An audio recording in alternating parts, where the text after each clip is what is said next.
Terima kasih ya Aba ya Bapa, kami ini adalah pribadi-pribadi yang dipanggil dan dipilih oleh Engkau untuk dikasihi dan untuk diberkati. Terima kasih Bapa untuk waktu dan hari serta kesempatan yang indah pada saat ini. Mari kita berdoa bersama-sama, ulangi seperti apa yang saya ucapkan.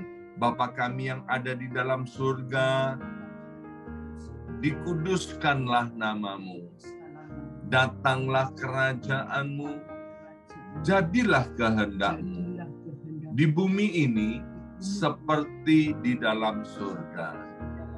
Bapa yang baik, berikanlah kami pada hari ini rezeki yang menjadi bagian kami secukupnya, cukup untuk memberikan pinjaman kepada banyak bangsa, sedangkan kami sendiri tidak punya pinjaman, cukup untuk menjadi saksi Tuhan, mulai dari Yerusalem, Yudea, Samaria, sampai ke ujung-ujung bumi.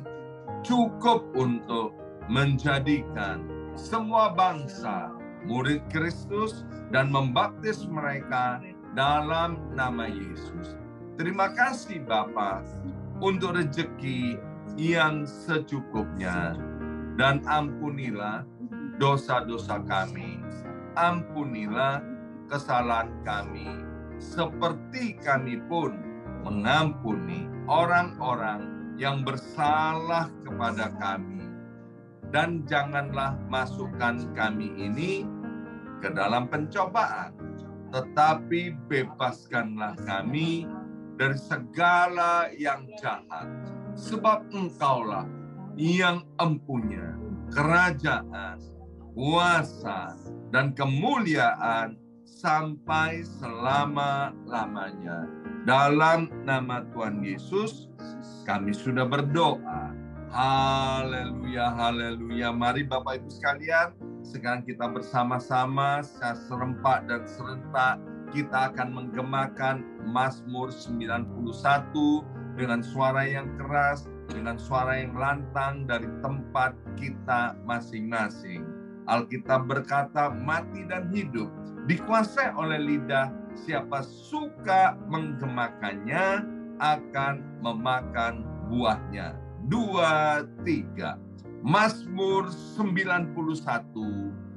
Orang yang duduk dalam lindungan yang maha tinggi dan bermalam dalam naungan yang maha kuasa akan berkata kepada Tuhan, tempat perlindunganku dan kubu pertahananku, Allahku yang kupercayai.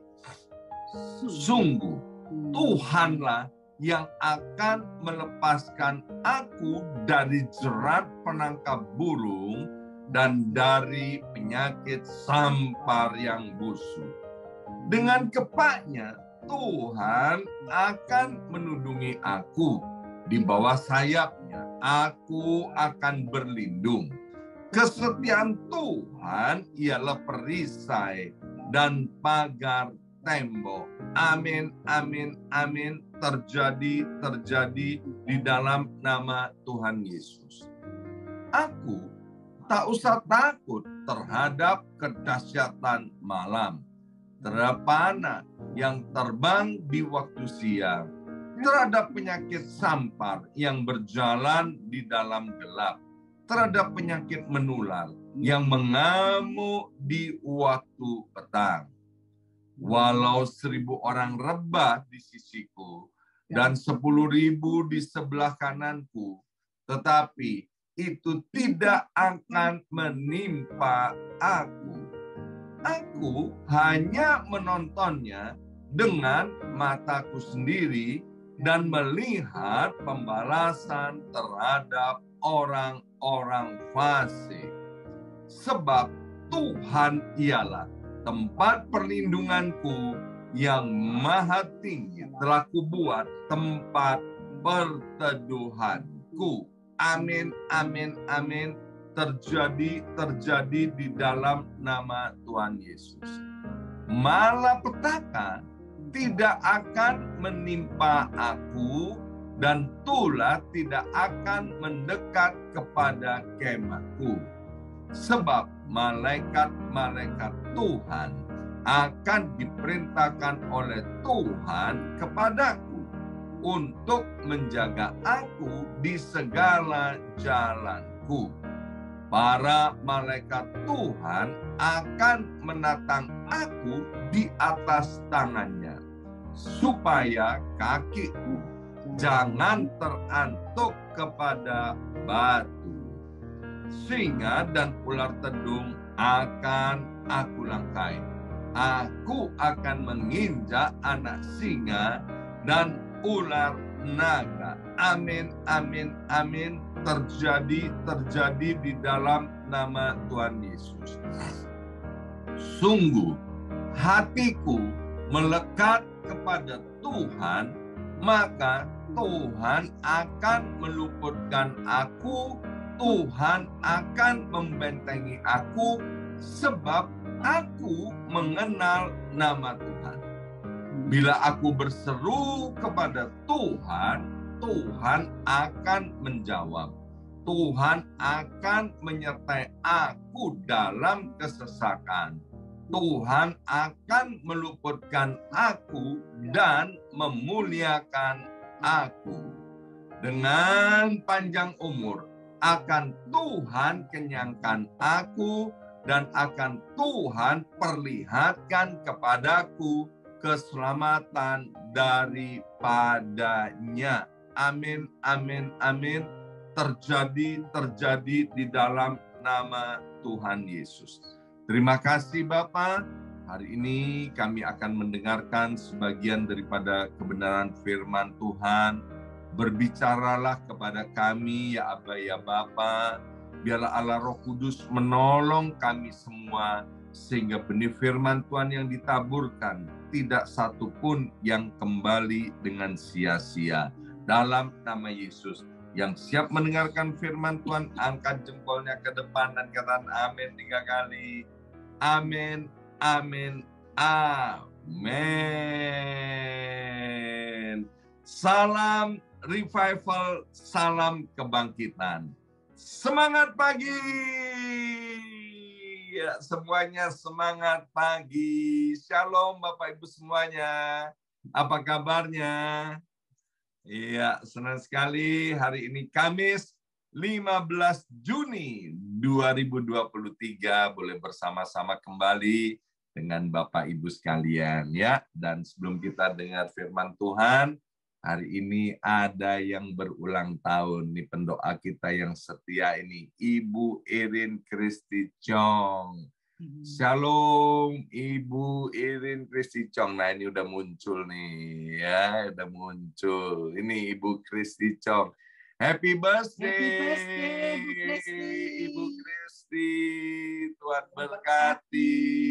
Semangat panjang umur ya. Happy birthday, happy birthday. Happy birthday Ibu Kristi. Ya, luar biasa. Semangat ulang tahun ya. Nanti selesainya kita akan berdoa bersama-sama ya. Baik Bapak Ibu sekalian, kemarin saya membaca sebuah berita bahwa ternyata di Amerika Serikat ini dalam setahun yang meninggal dunia karena overdosis, karena mengkonsumsi narkoba itu dari tahun ke tahun itu meningkat ya. Dan tahun ini ya mulai Januari 2022 sampai Januari 2023 itu ada 109.000 orang di Amerika Serikat yang meninggal dunia gara-gara mengkonsumsi narkoba ya. Belum lagi nanti yang meninggal dunia karena hal-hal yang lainnya. Nah, Bapak Ibu sekalian, ya, beberapa tahun yang lalu ini sempat viral nih, ada sebuah berita bahwa seorang anak muda di India, waktu itu masih berumur 27 tahun, dia mendaftarkan di pengadilan untuk menuntut orang tuanya, menuntut papa mamanya yang sudah melahirkannya, ya. Dalam tuntutannya bilang begini, ya, mengapa aku dilahirkan di dunia ini? Kok tidak minta izin sama aku? Ya kan? Sedangkan di dunia ini isinya kan penuh dengan penderitaan. Wah, itu viral Bapak Ibu sekalian ya. Dan kemudian juga di dalam perjalanan hidup saya beberapa kali mendengar ya, ada pelayan-pelayan Tuhan yang bilang begini, Pastor, aku ini burn out, ya, aku ini sumpah. Kemudian ada yang bilang lagi, aku ini bosan. Bahkan, maaf, ada yang bosan hidup loh Bapak Ibu sekalian ya. Jangan sampai ini terjadi kepada setiap kita Bapak Ibu yang ada di tempat ini ya. Nah, Bapak Ibu sekalian, kenapa orang-orang ini bisa mengalami hal seperti itu? Ya, karena mereka ini merasa hidupnya itu kosong di tengah-tengah dunia yang penduduknya kurang lebih sudah 9 miliar ini. Dia merasa lonely, dia merasa kesepian. Ini bukan hanya melanda orang-orang tak kenal Tuhan, tapi juga melanda orang-orang yang percaya kepada Kristus, ya.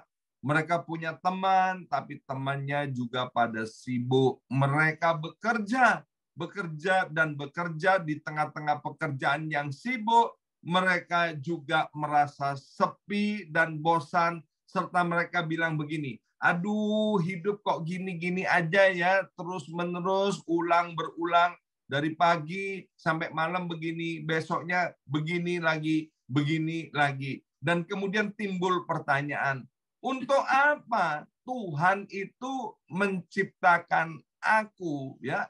Jadi saya bisa mengerti nih, kenapa ada orang di India itu kemudian menuntut orang tuanya yang melahirkannya, ya. Karena hidup ini, Bapak Ibu sekalian, tidak akan pernah lepas dari yang namanya tantangan maupun rintangan di dalam hidupnya. Saya bilang begini, kalau banyak rantangan, itu namanya catering. Kalau banyak tantangan, ya itu memang kehidupan. Ya, saya akan bacakan dari Efesus pasal 2 ayat 10. Hari ini kita tidak membahas tentang Amsal, ya. Saya akan skip sehubungan dengan berita yang kemarin saya baca, ya. Efesus pasal 2 ayat 10 dalam terjemahan bahasa Indonesia seri yang kedua. Karena kita ini buatan Allah, diciptakan dalam Kristus Yesus untuk melakukan pekerjaan baik yang dipersiapkan Allah sebelumnya. Ia mau supaya kita hidup di dalamnya. Nah, yang pertama Bapak Ibu sekalian, kita perlu menyadari bahwa kita ini buatan Allah. Bersama saya ucapkan made in Allah. 2, 3, made in Allah, ya. Mobil kalau made in Jepang katanya bagus. Mobil made in Jerman juga bagus. Kalau made in yang lain-lainnya, ya, katanya kurang bagus. Kurang ciamik katanya orang Surabaya, ya. Kalau saya nganterin tamu-tamu itu belanja, ya kan, belanja baju, kemudian belanja apa ya, kemudian dilihat nih, bikinan mana, ya kan, made in Indonesia, dikembaliin loh.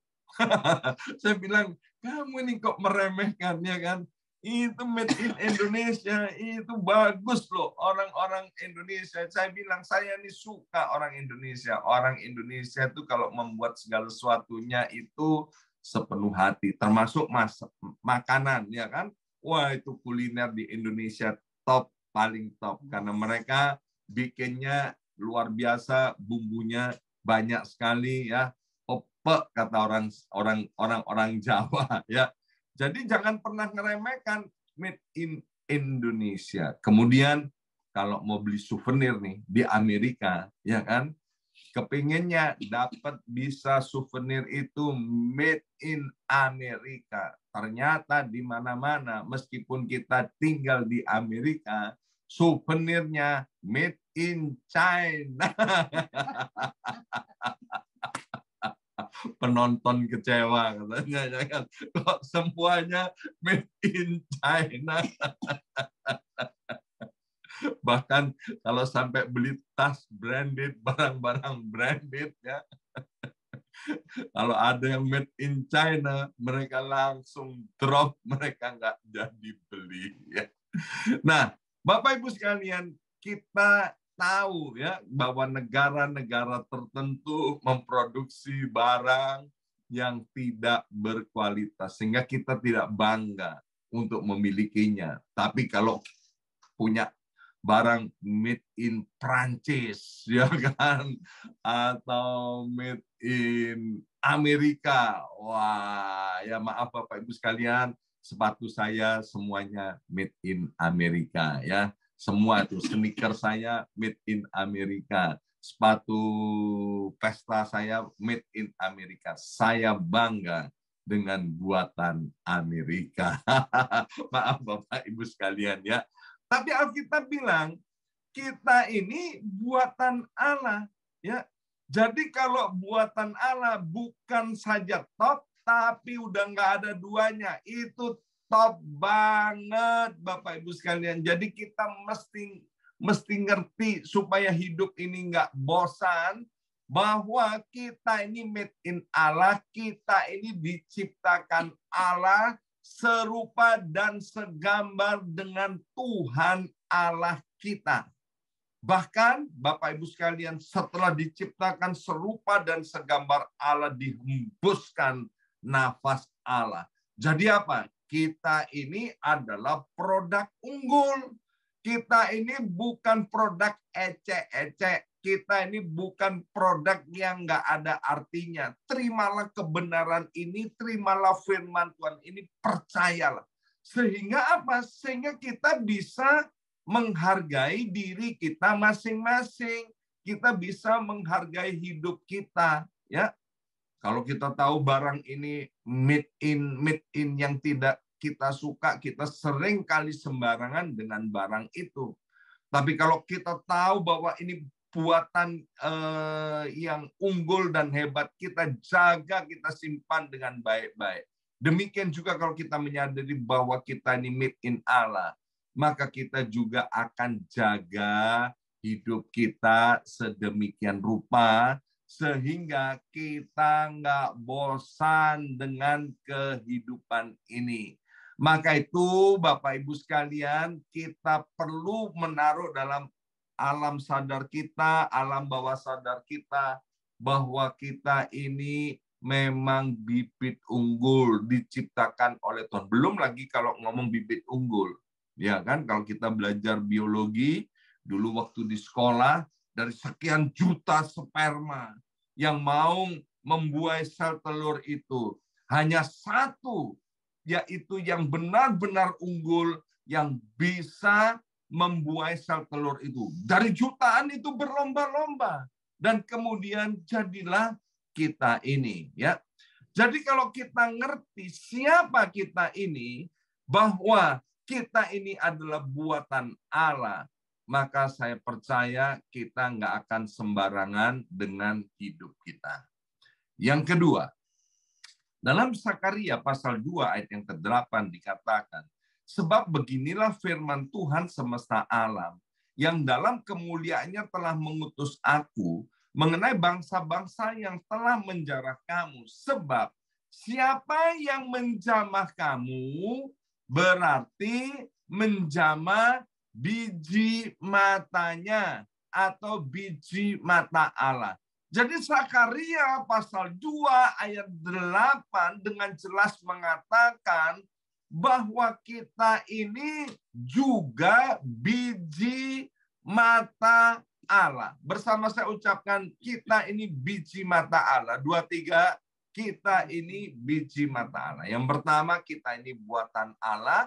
Yang kedua, kita ini biji matanya Allah. Bapak Ibu sekalian, tahu nggak?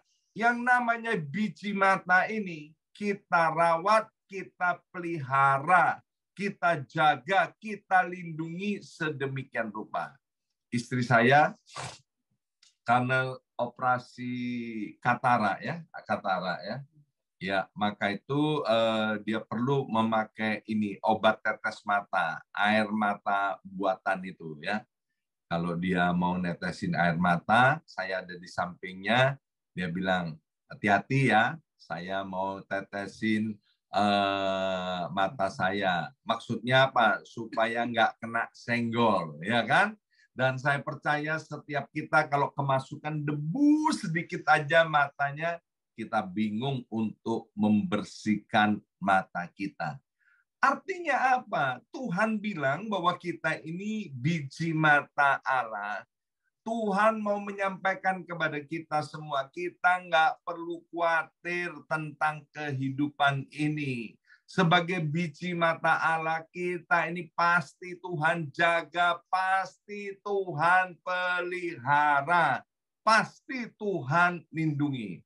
Tahun 2023, apapun yang terjadi, mungkin berkabut, banyak debu, situasinya tidak menguntungkan, tidak memungkinkan, ya.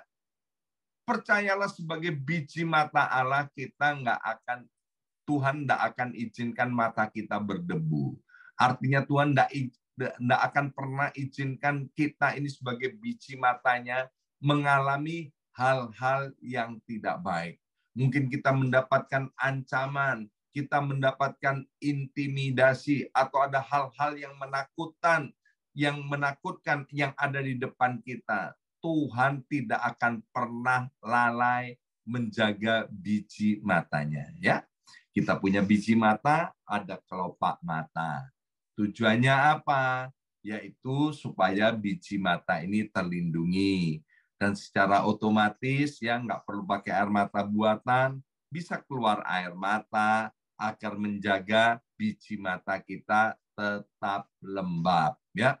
Kemudian mengapa Tuhan menyebut biji mata, ya?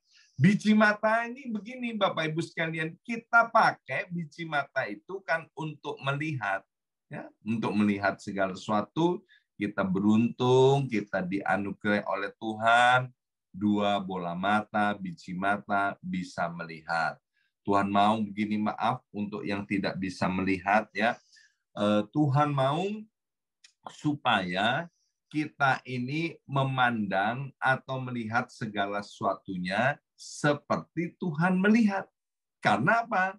Karena kita biji matanya Tuhan, ya. Jadi kalau kita melihat pasangan hidup kita yang mungkin menyebalkan, atau kita melihat bos kita yang tidak menyenangkan, atau ada orang-orang yang kita hormati, tetapi orang-orang ini meremehkan dan merendahkan kita. Mari Bapak Ibu sekalian, pandanglah mereka dengan cara Tuhan memandang. Bukankah 2000 tahun yang lalu Tuhan itu dipandang rendah, diremehkan, dihina, diolok, ditindas. Tapi apa? Tuhan memandang orang-orang itu, yaitu Tuhan memandangnya dengan penuh belas kasihan. Demikian juga ketika kita menghadapi dalam kehidupan ini orang-orang atau situasi yang membuat kita nggak enak, nggak senang. Mari Bapak Ibu sekalian, pandanglah mereka dengan pandangan Kristus Tuhan, yaitu hati yang penuh dengan belas kasihan. Jangan sibuk untuk menghakimi atau menghukum. Waktu fokus kita menghakimi dan menghukum orang-orang yang demikian, maka kita nggak punya waktu untuk mengasihi. Ya, hari ini kita belajar daripada firman Tuhan bahwa siapakah aku ini? Yang pertama, kita ini buatan Allah, made in Allah. Yang kedua, kita ini adalah biji matanya Allah. Maka itu Bapak Ibu sekalian, jangan pernah bosan akan kehidupan ini, dan biarlah kita terus berkata kepada diri kita sendiri, memberikan motivasi. Ingat, kamu ini buatan Allah, kamu ini pribadi yang unggul dan istimewa, dan juga kamu ini adalah biji matanya Allah. Amin. Mari kita berdoa, materaikan setiap benih kebenaran firman Tuhan pada hari ini. Ya Aba, ya Bapa, kami sadar sesadar-sadarnya hari ini bahwa kami ini begitu berharga dan istimewa di hadapan-Mu. Ampuni kalau kami sempat merasa lonely, ampuni kalau kami sempat merasa burn out, ampuni kalau kami sempat merasa kesepian dalam hidup ini. Kami sadar bahwa Engkau Tuhan yang tidak pernah meninggalkan kami, Engkau Tuhan Allah yang setia kepada kami, bahkan Engkau dengan sengaja menjaga dan memelihara kami ini. Terima kasih Bapa, dalam nama Yesus kami sudah berdoa. Haleluya. Amin, amin, amin.